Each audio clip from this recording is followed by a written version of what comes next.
देख रहे हैं इंडार्क राजकुमार के साथ। तो चलिए बढ़ते हैं आज की कहानी की ओर।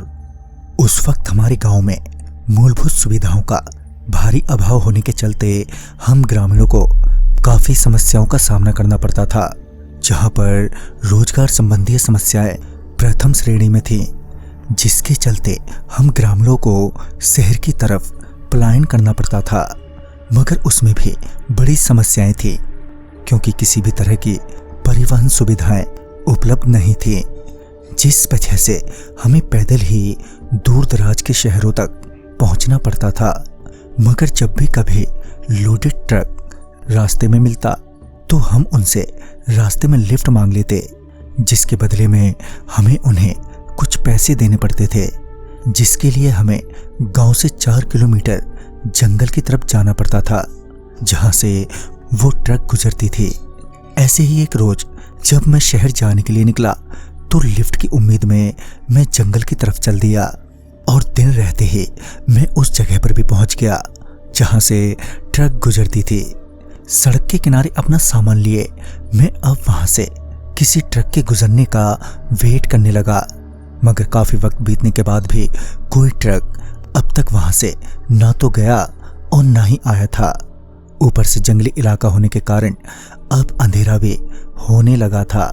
ऐसे में मुझे थोड़ी चिंता होने लगी थी, क्योंकि एक तो मैं अकेला था और ऊपर से जंगली इलाका होने के कारण मैं अब वापस भी नहीं लौट सकता था। और देखते ही देखते अंधेरा भी हो गया। अंधेरा होते ही जंगल में अजीब अजीब से आवाजें गूंजने लगी। ऐसे में मेरे दिल की धड़कनों का तेज हो जाना भी स्वाभाविक ही था। हालांकि इसी बीच मैंने अपने लिए आग जलाकर बैठने का इंतजाम कर लिया था, मगर डर तो फिर भी लग रहा था। समय बीतता गया, रात गहराती गई और मैं उस आग के सहारे वहीं बैठा रहा।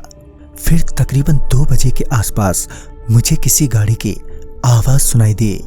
आवाज सुनते ही मैं उठ खड़ा हुआ और सड़क के दोनों तरफ देखने लगा। फिर कुछ ही देर में जंगल की तरफ से एक ट्रक आती हुई नजर आई। ट्रक को देखते ही मैं किसी छोटे बच्चे की तरह खुशी से झूम उठा। फिर मैंने ट्रक रुकवाया और अपना सामान लेकर ट्रक वाले के पास पहुंचा। ट्रक वाले ने मुझे लिफ्ट तो दे दी, मगर उसने मुझे ट्रक के पीछे बैठने को कहा, जहां सामान लोड होता है।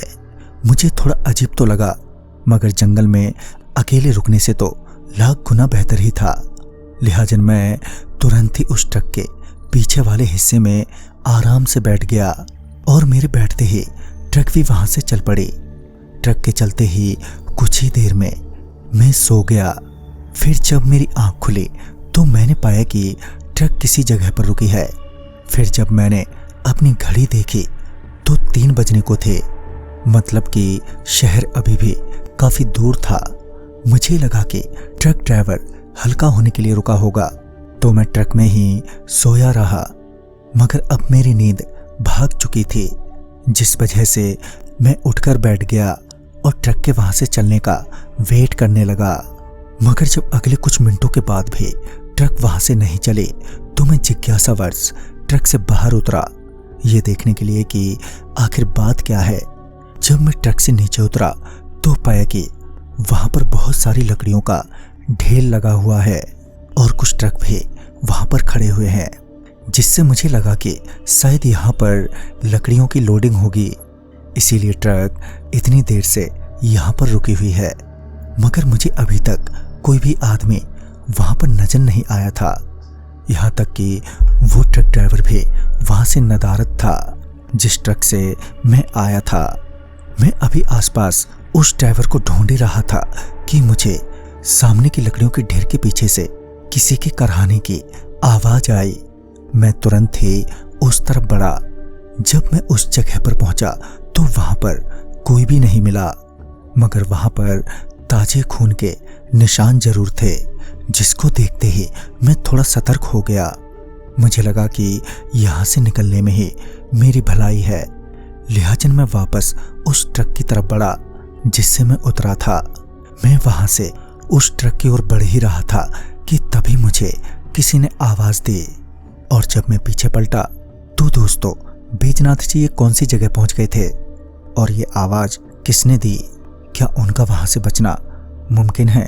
ये जानने के लिए देखना ना भूलें इस कहानी की अगली कड़ी कल रात 8:15 बजे। तो मैं आपका दोस्त राजकुमार जल्द ही मिलूंगा। तब तक के लिए बाय एंड टेक केयर।